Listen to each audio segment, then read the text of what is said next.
지난 시간에 이어서 오늘 근면에 대한 말씀을 증거하겠습니다. 지난 시간에는 영적 근면에 대한 말씀을 증거했는데 오늘 성경의 말씀에 보면 바울이 2차 선교 여행을 떠나서 세운 교회가 그 중에 하나가 데살로니가 교회입니다. 그런데 이 데살로니가 교회 교인들이 하나님의 말씀을 듣는 중에 죽음 이후의 세계, 사후의 세계에 대한 이야기를 많이 듣게 되고 그리고 곧 예수님이 재림하게 된다는 재림의 예수의 이야기를 듣게 됩니다. 마치 우리나라 그전에 다미선교회라는 데서 예수님이 곧 오십니다 라고 하는 그 얘기를 들었을 때 사람들이 아무 일도 안 하고 예수님 오시는 그날을 기다리면서 그 예수님 오신다는데 뭐하러 카메라는 갖다 놓고 그걸 촬영하려고 했는지 이제 그러면서 뭐 뉴스에도 나오고 그랬던 것이 기억이 납니다. 마치 이 데살로니가 교인들은 아무 일도 하지 않고 예수님 오시면 모든 세상이 끝나는 것이니까 이제 끝내야지 이런 생각을 하게 된 거죠. 그래서 저들이 아무 일도 하지 않고 있다 보니까 사회적으로 문제가 되는 거예요. 가정에서도 보니까 예수님이 바로 오시는 게 아니고 늦게 오니까 저들에게 지금 문제가 생기죠. 먹고 사는 문제 생기죠. 예수 믿는 사람들이 전부 다 교회 다니는 사람들이 미쳐 돌아가는 거예요. 사회적인 문제가 됩니다. 이것을 듣고 바울이 데살로니가 후서를 기록했는데 그때 강력하게 저들을 책망하면서 말씀한 내용이 뭐냐면 데살로니가 후서 3장 10절이에요. 우리가 너희와 함께 있을 때에도 너희에게 명령을 했는데 누구든지 일하기 싫어하거든 먹지도 말게 하라. 그냥 남의 거 얻어먹으려고 하고 공짜로 먹으려고 하는 예수님만 오시면 된다고 생각하는 사람들을 향해서 뭐라는 거니? 일하기를 싫어하는 사람들에게는 먹을 것도 주지 마라. 이 세상은 지금 이상하게 돌아가서 공짜로 얻어먹는 걸 좋아해요. 그래서 무슨 포퓰리즘으로 해서 공짜로 모든 걸 다 내어주면 나라가 될 것 같이 살지만 나라가 부채에 허덕이게 되는 것입니다. 근데 이 기독교는 어떤 종교냐? 기독교는 근면의 종교, 한마디로 얘기해서 일하는 종교입니다. 일과 쉼과 일을 두 가지가 균형 있게 나가는 종교가 기독교인 거예요. 하나님도 천지를 창조하실 때 엿새 동안은 창조하셨지만 일곱째 날은 안식하셨다라고 말씀하고 있어요. 성경에서도 요한복음 5장 17절에 이런 말씀합니다. 예수님이 하시는 말씀이죠. 내 아버지께서 이제까지 일하시니 나도 일한다. 기독교는 절대 놀고 먹는 종교가 아니에요. 그런데 사람들이 교회 다니면 뭔가 횡재롭고 운수대통해서 가만히 있어도 뭔가 복이 넝쿨째 굴러 들어오는 것으로 착각하기 쉬워요. 그렇지 않습니다. 장로교를 세웠던 칼빈이 그런 얘기를 했죠. 이 모든 직업이 하나님의 거룩한 부름에 의한 소명이다. 직업 자체가 다 소명이라는 거예요. 하나님이 주신 거룩한 직업이라는 거예요. 그것이 꼭 목사만 성직이다. 그래서 거룩한 직업이 아니라 여러분들이 살아가고 있는 그 직업 하나하나가 범죄를 저지르지 않는 것인 이상은 그것이 다 거룩한 것이라는 거예요. 그래서 우리는 그것에 대해서 최선을 다해서 근면하게 살아야 됩니다. 역사적으로 보더라도 기독교의 복음이 전파되어지는 나라치고 이 경제 부국이 되지 않는 나라가 없어요. 왜냐? 기독교는 놀고 먹는 종교가 아니거든요. 일하지 않는 사람에게 먹을 것도 주지 않는 종교거든요. 열심히 일을 해야 됩니다. 여러분 직업 하나에 자부심을 가지십시오. 직업을 숨기려고 할 필요가 없어요. 나는 우리 교회인들을 보면서 참 우리 교인들이 정말 성실하게 근면하게 열심히 살고 있다 이렇게 제가 얘기를 할 수 있는 이유는 제가 여기 와서 이제 1980년도에 목회를 개척하고 교회를 개척하고 시작을 하면서 정말 어렵게 사는 다다미빵, 불 뗄 연료비도 없어서 다락방을 만들어 놓고 다다미를 깔아 놓고 살고 있는 분들이 대부분이었어요. 신방 가면 사다리를 타고 올라가서 이게 고개를 들 수가 없어요. 나는 다른 사람보다 키도 짧잖아. 그래도 일어설 수가 없어요. 겨우 들어가서 겨우 내려와야 돼요. 올라갈 때는 남자가 먼저 올라가고 내려갈 때는 여자가 먼저 내려오고 그렇게 해서 이 신방을 그렇게 다니는 거예요. 근데 우리 교인들이 얼마나 대단한 교인이냐면 여기가 주로 봉제 공장 하는 데가 많지 않습니까? 지금도 그렇고 우리 교인들이. 그 젊은이들이 밤새도록 일하고 주일날 와서 주일학교 교사도 하고 그래요. 근데 거기서 보면 지금도 그렇습니다만은 단추 구멍만 뚫어주는 사람들. 밤새도록 옷을 만들면 단추 구멍을 뚫어주고, 그리고 옷 하나 재봉틀로 가면은 하나에 얼마, 이게 객공이라고, 객공. 그러니까 단추 구멍만 뚫어주는 사람 돈 받고, 그 다음에 그 단추 구멍 뚫어서 그게 그냥 뚫는다고 되는 게 아니잖아요. 여기 다 요거 해줘야 되잖아. 이게 다 단추를 다 이렇게 해줘야 되는 거예요. 그러니까 이게 단추 달아주는 것, 또 어떤 사람은 옷을 다 만들어서 접어서 하기 위해서 시약이라고 그러나? 예, 그런 것도 다 재봉을 갈아서 이런 걸 하는데, 지금도 우리 교인들이 그렇게 살아요. 어떤 사람은 실밥만, 옷을 만든 실밥만 뜯어주는 사람들. 그래가지고 그걸 가지고 먹고 사는 거예요. 시골에서 올라와서 젊은 청년들이 다 밤새도록 봉제 공장에서 열악한 곳에서 재단을 하면서부터 그렇게 열심히 살아요. 그렇게 열심히 살아가지고 교회의 성도들이 밤새도록 일하고 주일학교 교사도 해요. 어느 때는 이렇게 얘기합니다. 너희들 내일 주일날 나와서 일해야 돼. 잔업이 있어. 일해야 돼. 그러면은 뭐라고 얘기하냐면 그 사장한테 얘기해서 우리가 내일 일할 거를 밤새도록 일하겠습니다. 그리고 꼬박 일해가지고 그 잠도 한숨도 못 자고 와서 주일학교 어린이들을 가르쳐요. 그게 우리 교회의 주일학교 선생들이었어요. 그러니까 누구보다도 우리 교인들은 성실하게 살고 있어요. 근면하게 살고 있어요. 여러분은 자랑스러운 분들이에요. 남의 것 도둑질해서 사는 거 아니잖아요. 난 지금도 있지 않는데 우리 윤영희 고사 오셨는지 모르겠지만 내가 여러 번 얘기했잖아요. 한 번은 시장에서 싸움이 터졌어요. 근데 우리 교인들이 통성기도를 해서 목소리가 다른 사람보다 커요. 딱 목소리가 들리는데 보니까 우리 교인 목소리야. 보니까 우리 권사님이야. 그래서 왜 이렇게 소리 지르고 시장에서 싸우냐, 전도도 안 되게. 그랬더니 지나가는 사람마다 내가 노점에서 끌고 다니는 멸치를 파는데 멸치를 하나씩 집어먹고 간다 이거예요. 그래서 화가 나서 싸운다는 거예요. 저도요, 멸치 그 조그만 거 하나 집어먹으면 어때요? 그래서 제가 얘기했지. 아이고, 집사님 그 잘난 멸치 하나 집어먹고 가는 거 가지고 말이야, 이렇게 싸우면 교회가 전도가 되겠냐.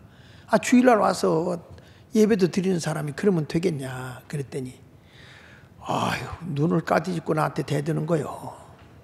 목사님, 그까지 멸치 한 마리요? 지나가는 사람마다 하나씩 집어먹고 저녁에 가서 보면은 멸치 봉다리에 2봉다리, 3봉다리가 없어진다 이거야. 그러면 자기는 밤새도록 하루 종일 끌고 다니며 리아카 장사를 해봐야 빚지고 있다는 거예요. 빚지고 있다. 그때 제가 많이 회개했어요. 우리 교인들이 멸치 한 마리를 한 마리에다 생명을 걸고 있구나. 그러니까 여러분들 시장 가서 안 살 건데 멸치 집어먹지 말란 말이야. 이게 별거 아닌 것 같아도 그 사람들은 굉장히 중요한 문제예요. 생사의 문제라고. 우리가 돌멩이 하나 던지지만, 조그만 돌멩이 던지지만 개울가에 있는 개구리는 생사가 왔다 갔다 하는 거예요. 그런데 우리는 너무 쉽게 그걸 생각한다고. 근데 이분이 거기서 하다가 사람들이 의식을 못하니까 집어먹고 지나가거든요. 그러니까 싸움이 많죠. 그러니까 이분이 괴로워서 나중에는 멸치 장사를 포기했고, 그리고 지금도 있지 않는 게 교회 와서 자기가 화장실 청소도 하고 했던 그것이 기억이 나요. 저는 왜 이 말씀을 드리냐면, 교인들이 작은 것 하나라도 성실하게 열심히 가난한 중에 살고 있는 그런 중에도 너무 성실하게 우리 교인들이 살아가고 있다는 것, 전 그거에 대해서 여러분을 존경하는 것이고 하나님도 매우 기뻐하시리라 생각합니다. 여러분들이 가지고 있는 직업은 거룩한 직업입니다. 장로교회 창시자 존 칼빙이 한 것처럼 기독교의 복음을 받아들인 나라가 이렇게 소명을 가지고 직업의식을 갖고 일하기 때문에 가난해질 수가 없는 거예요. 성경 말씀 잠언 13장 4절에 보면 게으른 자는 마음으로 원하여도 얻지 못한다. 게으르면 아무리 마음에 갖고 싶어도 아무것도 가질 게 없다. 그러나 부지런한 자의 마음은 풍족함을 얻느니라. 부지런한 사람은 다 얻을 수 있어요. 그러니까 여러분 게을르게 살지 말고 부지런하게, 내가 작은 것이라도 능수능란하게 최선을 다하십시오. 성경 말씀 잠언 22장 29절에도 말씀합니다. 내가 자기 일에 능숙한 사람을 보았냐. 자기 일의 전문가가 되라는 거예요. 이러한 사람은 왕 앞에 설 것이요 천한 자 앞에 서지 않는다는 거예요. 귀한 자가 된다는 것입니다. 성실하게 일하면 귀한 자가 된다는 거예요. 오늘도 제가 보니까 밤새도록 일하고 오셔서 지금 예배 드리는 분도 계세요. 어느 때 왜 이렇게 못 왔냐고 전화해 버리면, 목사님 어제 밤새 일하고 내가 예배 가야지 하고 깜빡 눈 붙인다 하다가 내쳐잤습니다. 그런 분들도 많아요. 그러나 여러분이 하는 일에 대해서 부끄러워하지 마십시오. 하나님은 여러분을 통해서 일하고 계시기 때문입니다. 농사를 짓는 사람은 땅의 수확을 위해서 하찮은 일 같지만 나에게 하나님이 주신 이 일에 대해서 근면하게 일하게 된다면 우리 하나님은 여러분들에게 성취감도 주게 되고 행복함도 주게 되어 있는 거예요. 내 팔자가 왜 이래, 내 운명이 왜 이래, 내 운수가 왜 이래, 그런 거 탓하지 말고 꾸준하게 일하는 여러분이 되시기를 바랍니다. 그래서 오늘은 제가 부르심을 받은 하나님의 내 있는 모습 그대로 부르신 그대로 근면하게 그리고 성실하게 사는 자가 되라, 이 말씀을 증거하려고 하는 겁니다. 성도는 하나님의 부르심을 입은 대로 근면하게 사는 거예요. 자기를 감추려고 할 필요가 없어요. 있는 그대로의 모습을 하나님께 드리는 거예요. 열심히 살면 되는 거야. 고린도전서 7장 17절을 보시면 이런 말씀입니다. 오직 주께서 각 사람에게 나눠주신 대로 하나님이 각 사람을 부르신 그대로 행하라. 내가 모든 교회에서 이와 같이 명하노라. 여러분 그대로 행하라. 그대로 있는 모습 그대로. 우리 장로님들 가운데 이런 분이 계셨어요. 처음에 저를 여기 사무실에 밤늦게 있을 때입니다. 저는 아침에 출근하면 늦게까지 있는 스타일이기 때문에. 근데 지나가다가 우리 고경희 권사님, 그때는 집사인데 지나가다가 우리 교회를 찾아 들어온 거예요. 우리 교인이 아니었는데 그 얘기를 듣고 보니까 정말 상상하기 어려울 정도로 집안이 어렵고 힘들게 살고 있더라고요. 근데 이 사람이 교회 안에서 열심히 일하고 있는데 모든 삶에 착취를 당하고 있는 거예요. 가족이다. 그래서 저는 이런 얘기했습니다. 그 교회를 나와서 딴 데 가서 신앙생활 하십시오. 그렇게 사는 거 아닙니다. 근데 이분들이 나왔는데 보니까, 근데 우리 교회 오란 말도 안 하는데 오셨더라고. 왔는데 보니까 가족이 다 자녀들까지 매여서 그렇게 고생을 하고 살았더라고요. 아무것도 가지지 못했어요. 근데 여기 와서 있는 그대로 열심히 살더라고. 있는 그대로. 그래서 봉제공장 하면서 열심히 네 분이 자녀들이 나가서 일도 하고 열심히 살더라고요. 요즘에 보니까요, 얼마나 넉넉하게 됐는지. 집도 몇 채 가지고 있더라니까. 저희 목사는 집 한 채도 없는데 말이야. 장로님이 집이 몇 채나 있고. 그뿐이 아니야. 그냥 또 요즘에 어디 가서 내가 마을 모임 한다 그러면은 목사님 식사비 제가 대드릴게요. 그리고 식사비도 내.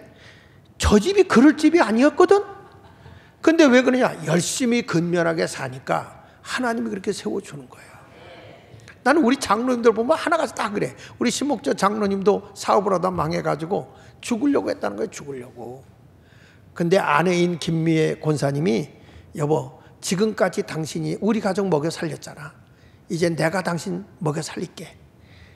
그리고 여자가 열심히 식당을 한 거예요. 처음에는 실패했고 어려움이 많았죠. 근데 지금은 일어나가지고 저 집도 집을 몇 채 샀더라고. 아니 나는 없는데. 여러분 사람이 열심히 근면하게 사는 것은 복이요. 복. 이렇게 우리는 살아야 하나님이 있는 그대로, 있는 모습 그대로에서 하나님이 우리를 세우는 거예요. 성실하고 근면하게 살 때 하나님이 일으켜주는 거예요. 그러니까 고린도서 7장 20절에도 보십시오. 각 사람은 부르심을 받은 그 부르심 그대로 지내라는 거예요. 그대로. 너를 가식하지 마라. 너를 과장 포장하지 마라. 있는 그대로 내 자신을 드러내놓고 하나님 앞에, 하나님 나 이래요. 마치 탕자가 다 털어먹고 난 아버지의 자식이라 일컬음을 받을 수 없지만 내 모습 그대로 아버지한테 가리라. 그래 아버지 앞에 가서 아버지 자식으로서 내가 부족하니 그냥 품꾼으로 써주세요. 그렇지만 아버지는 있는 모습 그대로 그 자식을 받아줬어요. 여러분 우리 하나님도 그래요. 여러분 억지로 나를 숨기려고 하지 마십시오. 하나님 앞에서 거짓되게 살지 말라 그 말이야. 진실하게 살면 하나님이 다시 이렇게 세워주는 거예요. 고린도서 7장 24절에도 말합니다. 형제들아 너희는 각각 부르심을 받은 그대로 하나님과 함께 거하라. 내 모습 그대로. 우리 찬송가도 있잖아요. 내 모습 이대로 주 받으옵소서. 내 모습 이대로 주님 받아주세요. 망했어도 천부에 의지 없어 손 들고 오는 그 마음으로 찾아오라 이 말이야. 와서 자기를 속이는 사람 있어요? 안 그런 척 정말 어려운데도 나 지금 어려우니 날 위해서 기도 좀 해주세요 이래야 되는데 사람들이 아주 쓸데없이 과용을 하는 거지. 남의 돈 빚내가지고 막 이렇게 쓰면서 부자인 척 하다가 완전히 어느 날 들통날까봐 도망가는 사람들. 그럴 필요 없어요. 솔직하게 사시길 바랍니다. 여기 보십시오. 고린도서 7장 18절 19절에 보면 할례자로서 부르심을 받은 자가 있느냐? 무할례자가 되려고 하지 마라. 하나님이 유대인들이 할례를 받잖아요. 태어난 지 8일이 되면. 지금으로 말하면 남자들에게 구별하는 거예요. 지금 하나의 포경수술과 같은 거예요. 그럼 할례를 받느냐? 그 할례 받은 거 그렇게 티낼 거 없다. 그냥 그대로 살아. 무할례자가 있느냐? 할례를 받지 않고 부르심을 받았느냐? 할례 받지 말라고, 할례를 받으려고 하지 마. 그대로 내 모습 그대로 살아. 19절에 이렇게 말합니다. 할례 받은 것도 아무것도 아니고 할례 받지 않은 것도 아무것도 아니다. 오직 뭐만 하면 되냐? 하나님의 계명을 지키고 살면 된다. 하나님의 말씀대로 살면 되는 거다. 외적이고 형식적인 게 중요한 것이 아니라 하나님의 말씀을 따라 살아가면 된다. 이렇게 말하고 있는 거예요. 여러분 우리가 부르심을 받은 그대로 하나님 앞에 자신을 드리기를 바랍니다. 고린도서 7장 21절부터 보니까 너희가 종으로 있을 때 부르심을 받았느냐? 내가 여기서 종이라는 것은 둘러서 노예입니다. 노예. 자유가 없어요. 주인이 마음대로 가구처럼 불의에다가 버릴 수도 있고요. 팔아버릴 수도 있는 거예요. 자기 인권이 없어요. 이 시대는. 근데 내가 종으로 있을 때 부르심을 받느냐? 내가 종으로 있을 때 하나님께 부름을 받았느냐? 염려하지 마라. 그러나 내가 자유롭게 될 수 있거든 그것을 이용하라. 내가 자유롭게 되어 있으면 그 자유로운 생활 속에서 열심히 살라는 거야. 종으로 있을 때는 종된 삶을 살아가는 걸 부끄러워하지 말라는 거야. 자유를 얻었으면, 왜냐하면 노예로 있다가 해방시켜 줄 때가 있거든. 그 자유로운 자가 됐으면 그 자유를 이용해서 성실하게 살라는 거예요. 22절에 이렇게 말씀합니다. 주 안에서 부르심을 받은 자는 종이라도 주께 속한 자유인이요. 그러니까 나는 뭐냐? 사람이 나를 얽어매서, 사람들이 나를 얽어매서 종의 신분을 가지고 있다 할지라도 하나님의 품 안에서는 진리가 너희를 자유케 하는 거다. 죄에서 자유를 주는 거다. 그러니까 너희가 주 안에서 자유를 누리고 살아라 그 말이에요. 죄책감에 눌려 살지 말고 진리 안에서 자유롭게 살아라. 또 그와 같이 자유인으로 있을 때 부르심을 받은 자냐? 내가 자유롭고 큰 권력을 가지고 있는 자냐? 그러면 너희는 그리스도의 종으로 삼아라. 그리스도의 종으로 살라는 거예요. 그러니까 내가 하나님의 품 안에서 벗어나지 않는 삶을 산다는 거예요. 세상의 권력과 힘을 가지고 있다 할지라도 하나님 앞에서는 종이다. 내가 사람의 종이 되었느냐? 하나님 앞에서는 자유자다. 너무 구속받고 살지 말라는 거죠. 그런데 우리가 이렇게 진리 안에서 받은, 부르심을 받은 그대로 열심히 살아야 되는데 열심히 살지 않고 요행이나 바라고서 도박이나 하고, 우리가 안 하는 갬블링, 뭐죠? 돈이나 재물을 걸고 내기 하는 노름 있잖아요. 카지노라든지 돈 내기 카드 노름, 로또, 인터넷 도박, 포커, 이런 것들은 하나님이 원하지 않는 거예요. 하나님은 엿새 동안 힘써 일하는 걸 원하는 거예요. 그냥 우리 교인들도 보면 그런 사람이 있어요. 근데 교인만 그런 게 아니야. 좀 죄송한 얘기인데 저희 숙부 되시는 작은아버지가 목회하던 교회가 요 너머에 금오질 교회예요. 그분이 은퇴하면서 후임자, 그래서 우리가 후임자를 잘 둬야 되는 거예요. 그래서 나는 아주 우선순위가 기도 많이 하는 목사를 후임자로 뽑을 거예요. 나는 하나님 앞에. 그래서 뭐냐 하면 이런 거예요. 이분이 딱 후임자가 됐는데 교인들의 헌금을 가지고 카지노를 다진 거야. 그 교회가 풍비박산 났잖아요. 목사도 목사님이 있고 목사 새끼가 있어. 하나님 주신 거룩한 이 직을 거룩하게 사용하지 못해. 여러분들도 하나님 앞에서 거룩한 직분을 받은 거야. 내가 직업을 가지고 있어요. 그걸 가지고 망령된 삶을 살면 내가 그 천한 사람 아닙니까?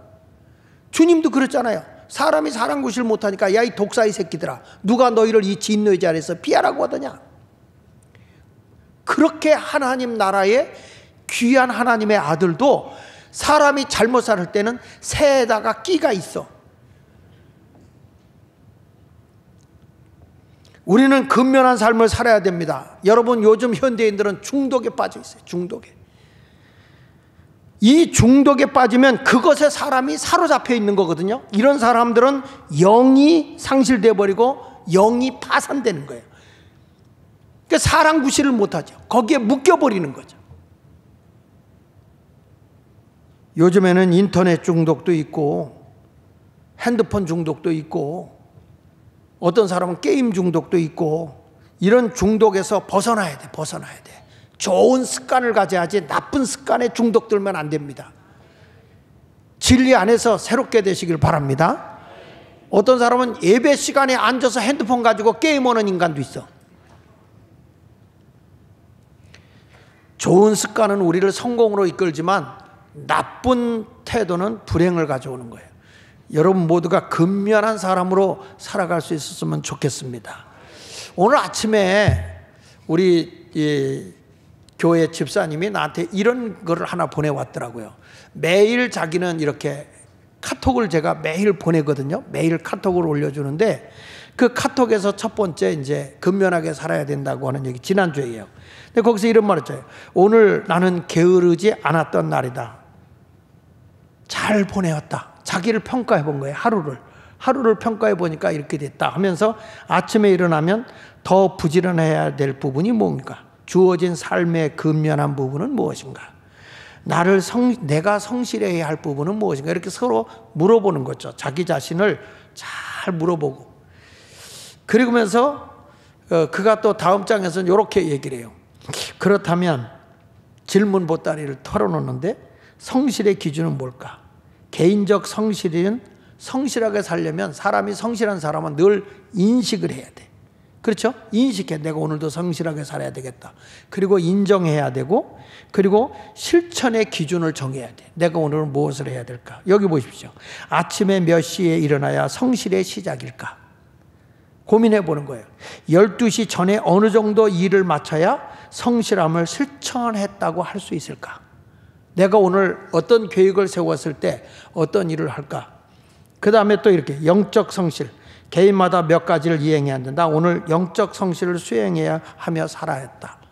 그러니까 우리가 보면 지난주에 영적인 성실 얘기했잖아요. 기도 생활, 성경 읽는 생활, 또는 내가 하나님 앞에 충성된 생활, 스스로 자기 자신을 돌이켜보는 거죠. 여러분, 이 근면이라고 하는 것은 개인의 품성도 중요한 것이고, 내가 일터에 가서 일하는 그쪽의 사람과의 관계성도 중요한 것이고, 다른 사람과의 관계성도 근면이라는 것이 그렇게 중요한 거예요. 이 세 가지가 개인의 인격, 일터에서의 관계, 그 다음에 이웃과의 관계에서 내가 근면한 사람으로 인정되는 사람이라고 한다면, 이 사람은 분명히 성경대로 높은 자와 같은 자리에 올라설 수 있는 거예요. 놀고 먹는 것이 잘하는 것이 절대 아니라는 것을 알고, 여러분들도 좋은 습관을 가지고 매일매일 내 자신을 근면함으로 채찍해 나가는 그런 성도가 되시기를 축원합니다. 두 번째 가서는 뭐냐면, 특별히 하나님은 근면하고 성실하게 노동한 사람에게 안식을 준다는 거예요. 하나님은요, 놀고 먹는 게 안식이 아니야. 열심히 일하고 하루를 쉬는 거예요. 우리가 안식일에도 그렇잖아요. 신명기 5장 13절에 14절에 보면 엿새 동안은 힘써 내 모든 일을 행하라. 힘써 일하라는 거예요. 최선을 다해 일하라는 거예요. 그리고 일곱째 날은 내 하나님 여호와의 안식일인즉 너나 내 아들이나 내 딸이나 내 남종이나 내 여종이나 내 소나 내 낙이나 내 모든 가축이나 내 문 안에 유하는 객이라도 아무 일도 하지 못하게 하고 내 남종이나 내 여종에게 너같이 안식하게 할지니라. 보세요. 엿새 동안 힘써 일한 자만이 뭘 할 수 있어요? 안식을 할 수 있는 거예요. 하나님은 안식일을 지키기 위해서 뭘 하라는 거죠? 엿새 동안 힘써 일하라는 거예요. 우리는 아무것도 안 하고 주일날만 교회 온다 이거 아니고, 영적으로 내가 하나님과의 관계를 갖기 위해서는 세상에 있는 동안에 육의 일을 열심히 하는 자가 되어야 되는 거예요. 그래서 기독교는 일하는 종교지 놀고 먹는 종교가 아니에요. 어디 가서 점괘나 보는 종교가 아니라고. 내가 잘 될 것 같어 못 될 것 같어 하니까 촛대 놓고 딱 세워놓다가 안 된다 이렇게 쓰러져요. 이런 걸 보고 쫓아가지 말라는 거예요. 우리는요, 어떤 사람이 그래. 아이 목사님 예수 믿으면 팔자 고쳐요. 그러더니 예수 믿으면 팔자 고칩니다. 왜냐? 교회는 팔자가 없어요. 다 십자가지. 교회는 다 더하기야. 더하기. 옆으로 쓰러뜨리면 곱하기. 우리는 마이너스도 없고 나누기도 없어. 기독교는 더하기 아니면 곱하기야. 그래서 성경에 보니까 30배, 60배, 100배요. 날마다 하나님 앞에 일하기를 열심히 하는 성도가 되어야 부유해지는 거예요. 예수님도 하도 답답하니까 야, 공중에 나는 새를 봐라. 심지도 거두지 않지만 저들이 먹고 산다. 그것은요, 오해를 하더라고. 아무것도 하지 않아도 먹고 산다 이런 의미가 아니에요. 공중에 나는 새도 자기가 심지 않아도 먹을 걸 찾으러 다니잖아요. 그래서 먹고 산다는 거예요. 이건 모르냐? 게으르지 말고 열심히 살면 다 있다 이거야. 하나님이 너희에게 다 먹을 거 줬다 이거야. 입을 거 다 줬다 이거야. 어떤 자에게? 열심히 새같이 일하는 자에게, 먹을 걸 찾는 자들에게. 오죽하면 우리 하나님도요, 솔로몬을 통해서, 지혜서를 통해서 일러준 게 개미에게서 배우라고 했어. 개미에게. 성경 말씀 잠언서 6장 6절로 11절을 보니까 게으른 자요. 그래서 게으른 자요. 개미에게 가서 그가 하는 것을 보고 지혜를 얻어라. 개미는 두령도 없고 감독자도 없고 통치자도 없다. 이럴 때 누가 가서 지키고 있지 않아. 근데 먹을 것을 여름 동안에 예비하며 추수 때 양식을 모으느냐. 그러면서 게으른 자야, 내가 어느 때까지 누워 있겠느냐. 제가요, 이게 화단 쪽에 있다가 가면 개미들이 막 다니거든. 근데 그 개미 중에 누워 있는 걸 내가 하나도 못 봤어. 여러분 혹시 개미를 보면서 개미가 아이고 힘들다고 누워서 그늘 밑에 쉬고 있는 거 봤나? 그러니까 성경에서 얘기하는 거예요. 게으른 자야, 내가 어느 때까지 누워 있겠느냐. 내가 어느 때 잠이 깨어 일어나겠느냐. 그러면서 이렇게 말해요. 좀 더 자자, 좀 더 졸자, 손을 모으고 좀 더 누워 있자 하면 내 빈궁이 강도같이 온다. 살며시 강도같이 오고 내 곰핍이, 내 모든 주림이 군사같이 이른다. 나쁜 일들이, 고통스러운 일들이 군사가 밀려오듯 밀려온다는 거예요. 근면하면 부자가 됩니다, 여러분. 열심히 사는 여러분이 되시기를 축복합니다. 게으르게 살면 안 돼, 예수 믿는 사람이. 난 교회에서도 이렇게 봐요. 이거 보는데 하나님은 어떤 사람을 쓰냐면 누가 보든 안 보든 열심히 일하는 분들이 계세요. 누구를 여러분 하겠어요? 내가 우리 교회도 요즘에 보면, 교회가 이제 우리도 교회를 짓고 아직 빚이 있는 교회니까 교회가 굉장히 지금 살림살이가 빡빡해졌어요. 전기세도 확 올라갔지, 이자도 확 올라갔지. 그러다 보니까 살림살이가 너무 힘든 거예요. 그러니까 이런 걸 보면서 제가 이렇게 봅니다. 보면서 관리부한테 내가 막 야단을 치죠. 지출을 줄여라. 이렇게 사람들을, 인력을 이렇게 많이 낭비하고 이렇게 쓰지 마라. 지금 일할 때 빈둥빈둥 노는 사람이 있어서는 안 된다. 이런 때는 전부 다 일하고 뭘 골방에 처박혀 있으면서 아무것도 안 하고 있고 사람을 줄여서라도 뭐 하려고 하는 거지. 이렇게 가면 관리실 다 제거해라, 다 없애라 이제는. 그래서 그 바깥에서 사무 보면 되지. 사람 오는 사람. 정 안 되면 내가 나가서도 거기서 내가 사무 보면서라도 내가 거기서 책 보면서 거기서 지키겠다 내가. 뭐 하는 거야 처박혀가지고. 어려울 때는 서로들이 나 힘쓰고 애써서 일을 해야 되는데 이런 것을 보면서 참 놀고 있으면 내가 여러분 생각해 보세요. 만약에 여기서 더 이상 사람을 못 쓰겠다 할 때는 누구를 잘라내겠어? 부지런하고 열심히 있는 사람을 자르겠어? 게으름 피고 딴짓하는 사람을 쓰겠어? 여러분들 하나님도 똑같은 거예요. 하나님도 게으른 사람에게 하나님 복을 줄 수가 없어요. 부지런한 사람에게 하나님이 복을 주는 거지. 또 부지런하려니까요, 물기로 오래니까 또 어디 가서 또 수도꼭지를 또 뜯어놓고 앉았어. 그러니까 일을 하라고 그러는데 딴 일을 하게 되면 이건 잘못된 거잖아요. 바른 길로 걸어가야지. 그래서 일하고 쉬는 것이 안식일의 정신이고 기독교의 정신인데 열심히 일하는 자가 되어야 할 줄 믿습니다. 헨리 포드는 이런 얘기했어요. 인간의 생활은 노동과 휴식의 두 수레바퀴가 조화를 이루어가는 거다. 인생이라는 게 뭐냐? 노동이 있으면 휴식이 있는 거다. 두 수레바퀴가 조화를 이루어야 된다. 그러면서 일한 뒤에 쉬고 쉰 뒤에 일해야지, 일만 하고 쉬지 않으면 몸이 고장나고 병에 걸리기 쉽다. 또 쉬기만 하고 일을 안 한다면 인생의 패배자로 전락하여 살아가기 힘들 것이다. 그렇잖아요. 활동과 휴식은 인간 생활의 두 개의 리듬이다. 이 생활이 가장 건전하고 바람직한 생활이에요. 그러니까 일과 쉼은 같이 가줘야 돼. 두 개의 수레바퀴와 같은 거예요. 열심히 일하는 자가 되시기를 축복합니다. 근데 일하는 사, 이 톨스토이도 그런 얘기를 했거든. 근로 뒤의 휴식과 기쁨은 근로가 격렬하고 쓰라릴수록 더욱 큰 것이다. 그렇죠. 여러분, 일을 되게 한 사람일수록 쉼이 기쁜 거야. 근데 늘 쉬는 인간은 허리만 아파. 맨날 누워있는데 뭐 허리만 아프죠. 일하다가 쉴 때가 시원하고 좋은 거예요. 땀을 쫙 흘리고 잠깐 쉴 때 여러분 바람이 샥 불 때 그 시원함을 아시지? 에? 저는 시골에 살면서 지게질을 많이 해봐가지고 지게를 하고 가다가 막 아프잖아요. 그러면 딱 지게를 버텨놓고, 근데 아무데나 지게를 하는 거 아니에요. 지게도 딱 약간 높은 데다 이렇게 놓고 그 일어서기 좋게 그렇게 하고서 지게질을 해야지. 무거운 거 지는 사람이 이게 밑에다 놓고 지게를 하려면 지가 뒤로 자빠져. 그러니까 그거를 잘 해야 되거든요. 그게 땀을 뻘뻘 흘리고 지게를 딱 받쳐놓고 그리고 나와서 딱 털썩 앉아서 그 바람을 샥 맞을 때 그 기분을 아시는지. 이거는요, 일을 열심히 해본 사람만이 그 기쁨을 아는 거예요. 그리고 근면한 사람은요, 새로운 일에 도전 정신이 있어요. 가만히 못 있어요. 새로운 일을 도전하는 것이죠.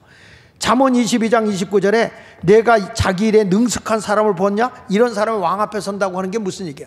어떤 일을 새롭게 도전한다는 거예요. 잠언 10장 4절에도 손을 게을르게 놀리는 자가 가난하게 되고 손이 부지런한 자가 부하다고 그랬잖아요. 그러니까 성경에도 보면 부하고 크게 된 사람은 열심히 일한 사람이에요. 다윗 왕도요, 어떤 사람입니까? 그가 이스라엘의 왕이 될 때 어떤 사람이냐면 사무엘이 그 집을 찾아갔는데 자기 다 와도 하나님이 허락하지 않았어. 마지막에 누굴 데려오라고 그러냐면 다윗을 데려오는데 다윗은 뭐라고 하냐면 어린 나이에 양과 염소를 돌보고 있는 거예요. 열심히 돌보고 있는 거예요. 그때 하나님이 그를 왕으로 세웁니다. 다윗이 이런 고백을 합니다. 사울 앞에 갔을 때 사무엘상 17장 34절 35절에 보면 다윗이 사울에게 말하되 주의 종이 아버지의 양을 지킬 때에, 자기 양도 아니야, 아버지 양이야, 지킬 때에 사자나 곰이 와서 양떼에서 새끼를 물어가면 내가 따라가서 그것을 치고 내가 그 입에서 새끼를 건져내었고 그것이 일어나 나를 해하고자 하면 내가 그 수염을 잡고 그것을 쳐 죽였나이다. 그걸 쳐 죽였나이다. 무슨 얘기입니까? 우리 같으면요, 염소나 양을 사자나 곰이 와서 물어뜯으려면 우리는 어떻게 해? 막 도망을 갔을 거예요. 도망가서 아버지 염소와 사자가 와서, 아니 사자와 곰이 와서 양과 염소를 다 물어뜯어 죽어가고 있어요. 이렇게 보고했을 거예요. 근데 다윗은 그들과 싸워. 그다가 자기한테 공격 오면 수염을 잡고 그걸 쳐 죽였다는 거예요. 무슨 얘기죠? 생명 걸고 일했다는 거예요. 생명 걸고. 여러분, 어떤 일을 하면요, 자기가 그 일에 생명을 걸어야 되는 거야. 그래야 큰 일을 이루어내는 겁니다. 생명 걸지 않는데 어떻게 그 일을 합니까? 그래서 저는 새로운 일에 창조적인 도전 정신을 가져야 돼. 안주하려고 해서는 안 돼요. 저는 지금도 그래. 제가 신학을 이제 군대 갔다 와서 신학을 하고, 그때 신학교 한 2학년 때일 거예요. 2학년 때인데, 저희 작은아버지 밑에서 전도사를 했는데, 금오제일교회 거기서 하는데, 나는 태생이 남의 밑에 못 있을 것 같아. 그래서 작은아버지 나 더 이상 여기서 전도사 못하고 내가 시골교회 가서라도 내가 교회를 하나 개척해야 되겠습니다. 신학교를 다니면서도 가슴이 불타니까 못 있겠어. 그래서 가야 되겠습니다. 그랬더니, 야, 그러면은 저 상판리에 그 강원도 가평 상판이라는 산골짜기 있는데, 거기 허스름한 그 학교다 폐교된 데가 있는데, 조그만 데가 있는데, 거기에 가서 한번 교회 개척해 볼래? 내가 말해줄게. 그래 갔더니 교인이 어디 있어? 아무도 없지. 그래 거기 가서 이제 교회를 시작하는데, 하루에 버스가 한 번 다녀. 한 번. 비포장이에요. 비포장. 근데 거기를 갔어요. 총각으로 있을 때 거기를 갔는데, 그런데요, 시골이라도 있어. 영혼이 열심히 있는 교인 하나가 전도가 됐어. 할머니야. 할머니. 너무 열심인 거예요. 시도 때도 없이 와서 새벽기도 하자는 분이야. 하루는 날이 훤히 샜는데 눈을 떠보니까, 새벽기도 하자고 해서 떠보니까 밤 12시 달 떴으니까 시간관념이 없어 새벽기도 하자는 거예요. 그 새벽기도하러 설교하잖아. 그러면 자고 앉았어. 그리고 기도하고 가라 그러면 그냥 일어나서 가면서 집에 가서 소염을 쏘야 돼요. 그리고 가. 근데 뭐하러 교회 오는지 모르겠어. 그런데 그러면서도 그분을 데리고 교회를 막 하면서 같이 하고 산 넘어가서 사람을 전도하고 했는데, 얼마 안 돼서 60여 명이 되는 거예요. 시골교회가 되는 거예요. 그랬더니 또 저희 작은아버지가 또 이런 얘기를 한 거야. 야, 너 언제까지 그 시골 구석에 있냐? 자, 평택으로 가라. 내가 평택의 합정교회 부목사를 내가 데려오는데 네가 그 교회로 담임자로 가라. 그래 가보니까 거기도 그냥 무허가 건물로 지어놓은 데인데 허사하고 전부 다 할머니 파들만 계셔. 그래 갔는데 내가 여기보다 나을 것 같아. 여기보다 나을 것 같아. 그래가지고 알았다. 그래 놓고 이제 여기 교회를 딴 사람 보내고 그 교회를 가기로 했는데, 우리 감리교회는 감리사가 파송을 해줘야 되거든. 근데 나는 장광용 목사 조카라고 파송을 안 해줘. 백이 있어서 갈 줄 알았더니 더 못 갔어. 파송을 못해서 거기 못 가고, 누가 가냐면 지금은 이제 은퇴하셨던 성은규 목사님이 거기 가셔서 평택 합정교회를 크게 세웠죠. 그 나는 이제 갈 데가 없는 거예요. 갈 데가 없어. 교회도 없고. 그래서 뭐 그 당시에 오갈 데가 없어. 이 동네를 도내라고 내가 주일날 산돌교회도 가보고 막 그랬어요. 그 교회는 모를 거야. 근데 거기도 가고 그랬는데, 한 번은 시장에 전도를 하러 가는데, 여기가 극동수모음교회가 있었는데 교회가 안 돼가지고 문 닫고 자양동으로 이사를 갔다 이거야. 근데 우리 시장에서 장사하는 사람이 세 가정이 지금 어디 가야 될지 모르겠다. 그러길래 그분을 붙잡고 집이 어디냐 그랬더니 가게 우일에, 그분이 윤영영이야. 윤영영. 그래서 내가 뭐라 하냐고. 그러면 이렇게 하자고. 뭐냐, 나도 목사인데 갈 데가 없다고. 그러니까 갈 데 없는 사람끼리 집사람네 집에서 한번 모이자고. 가지고 저녁에 그 집에서 모였네. 그때 성령님이 얼마나 강력하게 역사했냐면, 이장길 권사님이 루마티스 관절염을 앓았잖아요. 그때 하나님의 은혜로 기적이 일어난 거야. 그때 그래가지고 여기서 얻어서 381번지를 얻어서 여기서 교회를 개척하자. 그래가지고 새마을 근거에서 빚을 얻어서, 그러니까 우리 교회는 처음부터 빚으로 시작해서 빚으로 끝난 교회예요. 그래가지고 교회를 시작했지. 그때 옆에서 장사하고 있는 분이 저 이강배 장로님이야. 이강배 장로님이 했는데, 내가 그때 옷 단벌, 봄, 여름, 가을, 겨울 고동색 반질반질한 거 그거 한 벌 입고 다니는데도 양복 장사를 하는데 그것도 안 줘. 그때도 우리 교회 등록을 했었거든. 나중에 물론 신앙생활 개떡같이 했지만 당구 치러 가네라고 맨날 철야하는 거예요. 당구장에 가서. 우리 집사람하고 김옥정 원사님 그 잡으러 다니네라고 그렇게 했는데 지금 우리 교회 장로님이 되셨다니까. 참 우리 교회는 한 사람 한 사람이 다 전설 따라 삼천리들이야 다. 근데 하나님의 은혜지, 하나님의 은혜. 여러분, 내가 지금 어려운 일이 있어도 실망하지 마. 그건 하나님이 새로운 길을 여는 거야. 나를 이대로 내버려 두면 안 돼. 하나님이 만약에 내가 시골에 그대로 있었으면 내가 뭐가 됐겠어. 그러니까 하나님이 여기도 안 되고 저기도 안 되고 자양동에도 가게 되는데 안 가게 되고 그러더니 결국에는 어디 오겠냐, 중앙시장에 오게 된 거야. 여기서 교회를 개척을 시작하는데 난 지금도 잊지 못해. 여기 금호동 로타리에 있는 대현교회에 계시는 분이 박승희 감리사였어. 아, 이분이 와서 첫 설교로 와서 한다는 얘기가, 시장에는 교회가 안 되니까 딴 데로 가라고. 첫 설교가 그거요. 여기는 안 되니까 딴 데로 가라고. 그래서 내가 속으로 이를 악물면서, 감리사님이 볼 때는 안 돼도 내가 볼 땐 된다. 그래서 난 그 뒤부터 감리사 안 해.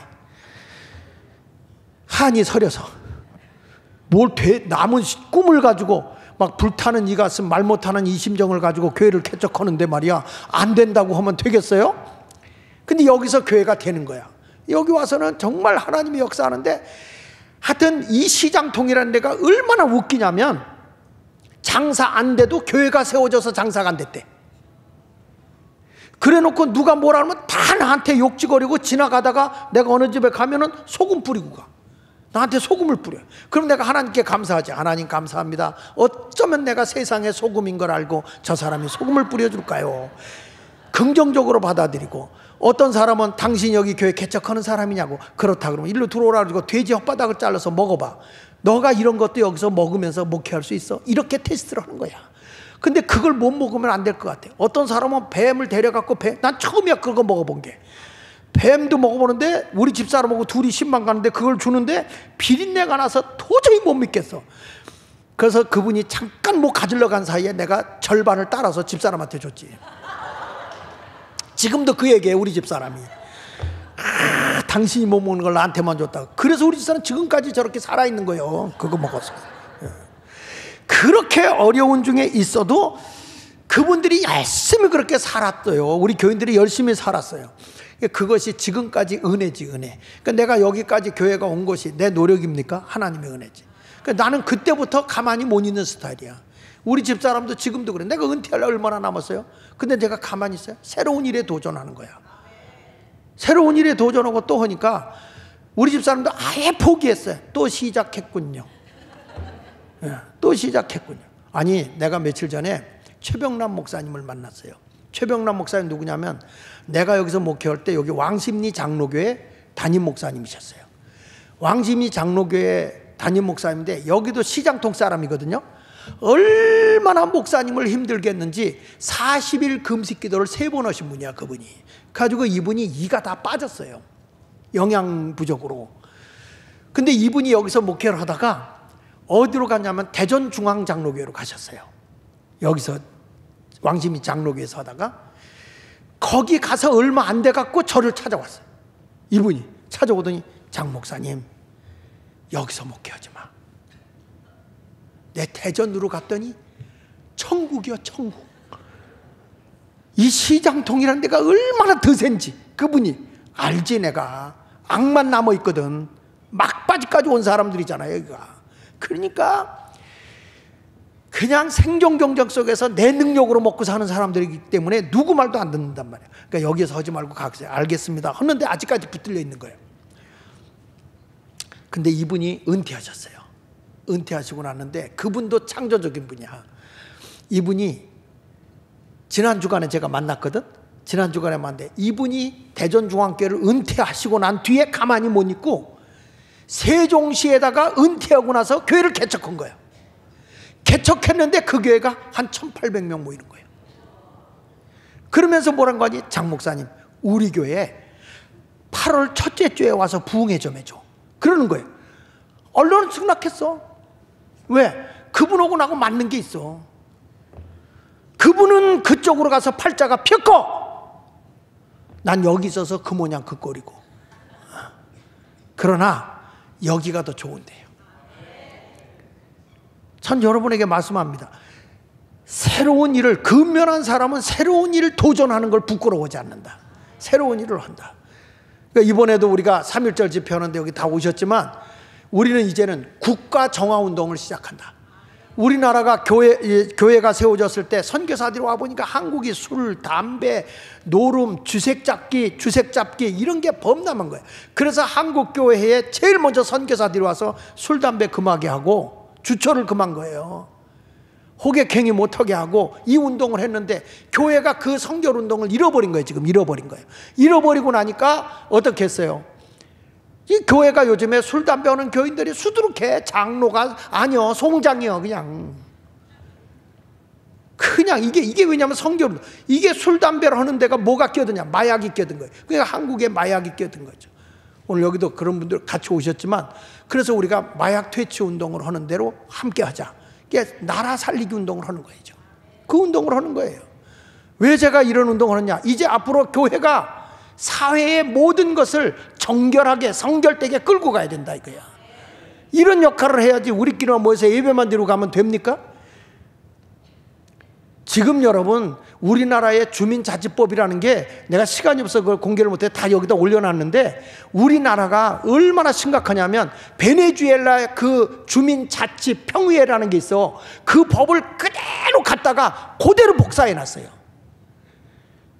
그래가지고 베네수엘라의 주민자치법을 그대로 우리나라 갖고 와가지고 우리나라가 완전히 포퓰리즘에 사로잡혀가지고 제2의 망국적인 병에 걸려 있는데, 지금 그것이 그대로 다 나타나고 있어요.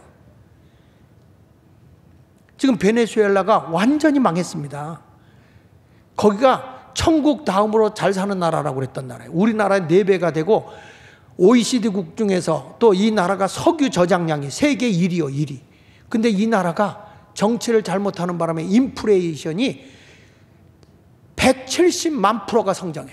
170만 % 인플레이션이 돼가지고 완전히 못 살고 6년 동안에 550만의 돈 있는 사람들 다 바깥으로 나가버리고 3분의 1이 빈민이 돼버렸어요. 그리고 조폭들이 18,000 조직단들이 동네 자치회를 조직해가지고 얘들이 주민자치경찰 같이 노력해가지고 마약, 그 다음에 저들의 어떤 폭력, 그런 것을 하면서 동네의 모든 치안을 조폭들이 다 감당해서 지금 그런 세상이 됐어요. 근데 우리나라 주민자치법이 그와 똑같아. 자치경찰제를 만들어가지고 정부를 무시해버리고 지금 이런 것들, 여러분 이거 지금 다 찾아내가지고 자료를 만들어놨는데 기가 막히다니까. 외국인들을 다 해가지고 3년만 근무하면 투표권도 다 주고 말이야, 면세도 해주고 30군데 중국 타운을 지금 승인해줘 갖고 난리야 난리. 지금 이민자들의 외국인들의 투표권이 12만 명이 넘는데 그 가운데 중국계가 약 10만 명이야. 약 10만 명. 그들의 투표권을 다 주고 말이죠. 아니 이들은 영주권도 없는 사람들인데 이런 사람들에게 막 주는 거예요. 그뿐이지 않습니까? 지금 모슬렘 여기는 여자들 걔들이 유혹하는데 걔들은 일부 다처제거든. 여자를 사람으로 보질 않아요. 물건으로 보지. 지금 이런 사람들이 지금 가평에다가 어마어마한 수양관을 만들어놓고 거기서 향을 피고 기도를 해서 동네가 얼마나 시끄러운지 동네가 컴플레인이 심해지는 거예요. 지금 여러분 외국인들을 이런 식으로 받아들여서 우리나라의 체제를 지금 붕괴시키고 있다고. 여러분 그거 모르잖아. 목사가 이런 거를 지금 나라가 지금 체제가 시뻘겋게 저 하부 조직까지 병 들어가고 있는 걸 가르쳐주면 정신 바싹 차리고 나라를 지킬 생각을 해야지. 뭘 잘났다고들 앉아가지고 뭐냐, 목사가 뭐 정치죠. 내가 언제 정치한다고 그랬어 지금? 정치가 아니고요. 여러분 지금 우리나라가 병 들어가고 있는 걸 바로 잡아야 된단 말이에요. 교회가 지금 세상에 빛을 발해야 될 거 아니야? 예? 3.1절에 나오라 그러면 나와야지. 부기역자들도 안 나오고 말이야. 뭐하러 내 밑에 있는지 모르겠어?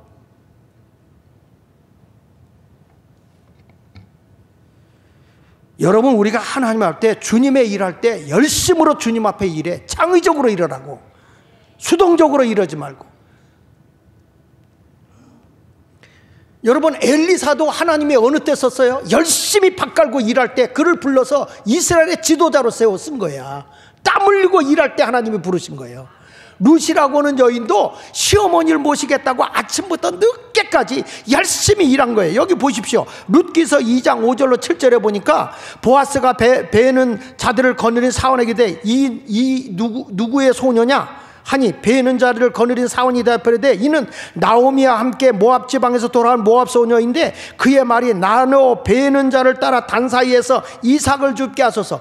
이 유대인의 법에는요, 농사를 질 때 이삭을 흘리잖아. 그러면 다시 주인이 못 가져가요. 가난한 사람을 위해서 이삭을 내버려 두게 돼 있어요.